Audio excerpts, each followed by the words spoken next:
It's President's Day, and fortunately for me, the second half of my day opened up with my client schedule. All my online work has been taken care of, and my morning half of my clientele has all been squared away. So that leaves me the second half of this holiday open to work on the RX-7. I went ahead and got the Corvette parked outside, as well as the CJ7 and the Gladiator, which leaves me a ton of room inside the garage to just do things as I need to without having to monkey around between everything else.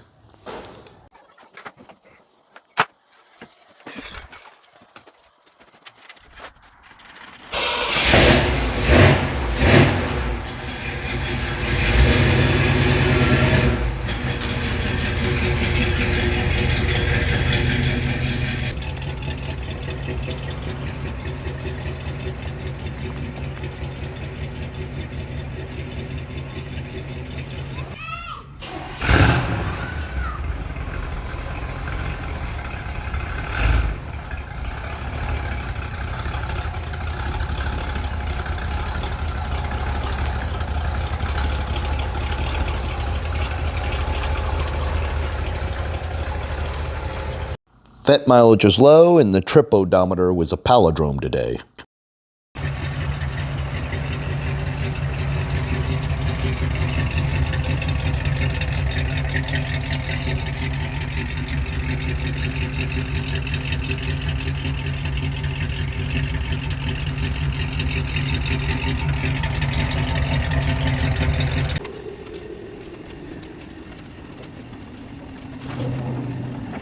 If you remember, the ignition housing broke on the old setup with the RX-7.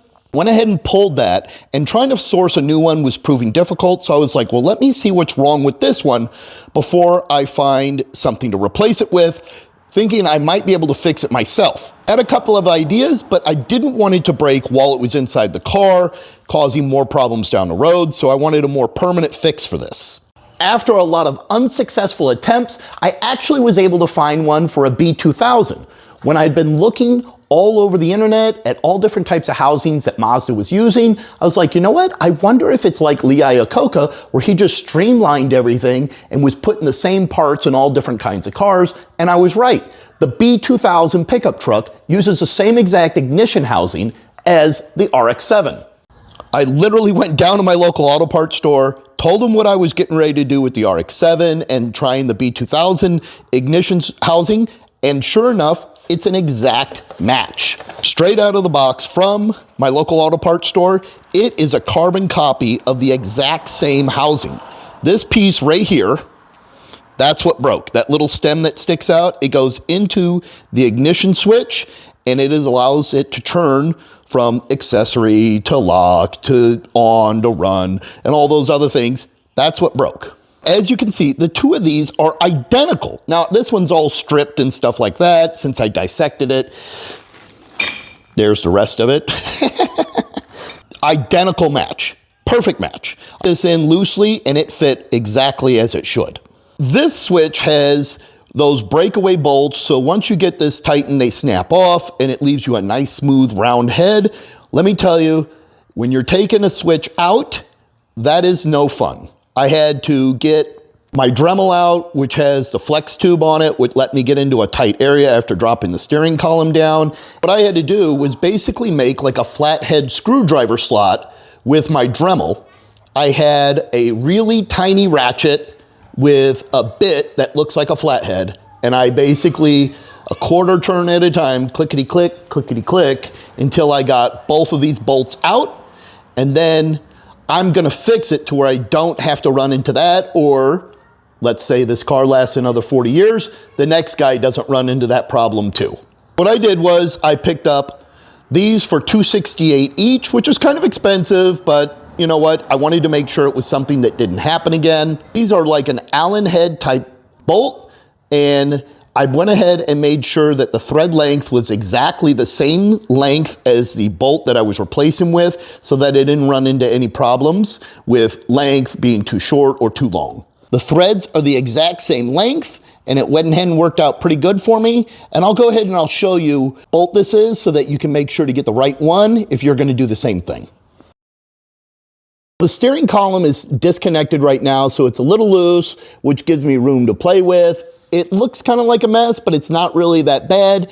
Once I get the housing back in there, I'll get the electronics put into the back of the housing, tuck everything up, put all of the decorative plastic covers on there, and it should be good to go.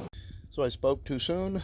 I needed to grab a bolt, and it wasn't an exact match, but we're good to go now. Drove the vet to the auto parts store, and what do I see here? My twin. Hey, friend. Oh, wait, that's a Crossfire. That means that's a 1982, not an 80. So, almost a twin. Close enough to be two brothers.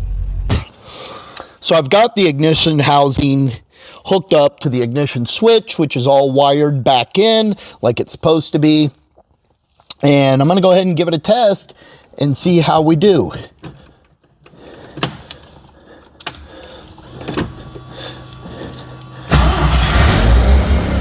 Works like it should. Very good. Now to just get it all bolted back together and then get this put back in, get the covers back on, we're ready to rock. I have everything put back together, the columns fully connected. I have the ignition switch in, the housing that is, and then of course the ignition switch in the back of it. All the plastic, decorative cover is on. Everything works like it's supposed to. I did that test fire earlier. Everything turned over, and so I'm pretty excited about how it's sitting. So kudos to me for getting this done this evening when I had some free time. One thing that I didn't do, and I even have the little light here for the instrument so that when you turn on the key, you get the nice little light. But the one thing I didn't put back in is this little housing ring right here that goes to the where the key tumbler goes. This is all, it's like losing its paint and stuff like that. I figure if I'm going to put it back in, I might as well clean it up. So I'm going to clean it out, paint it black, put it back on, call it good. I'm pretty certain everything's going to fire up and turn over since I did the test before going through the trouble of putting everything back together. But I've got the key. We're going to put it in, give it a test. Out of gear, get the choke on. All lights, everything light up.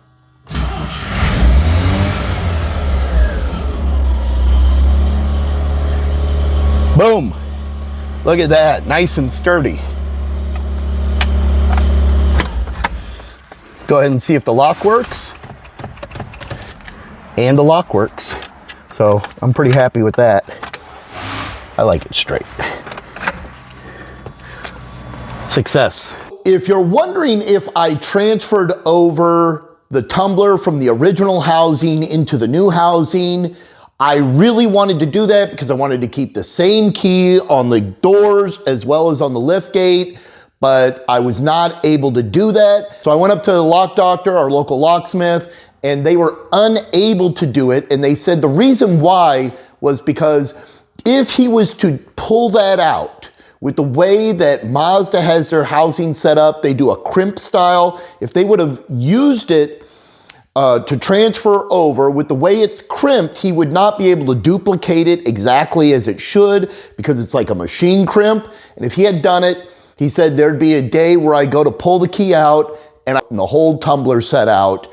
And that's just not something I was interested in. So while I was really wanting to get that original key in there, now I've got two sets of keys, one for the ignition and one for all the exterior locks. I hope you enjoyed today's episode of Rob's Garage. This is a big step for the car, getting the ignition housing back in and actually having something that's functional with a key and not just a push button go around, but something that is real. If you liked the episode, hit that like button, leave a comment, and until next time, Rob's Garage.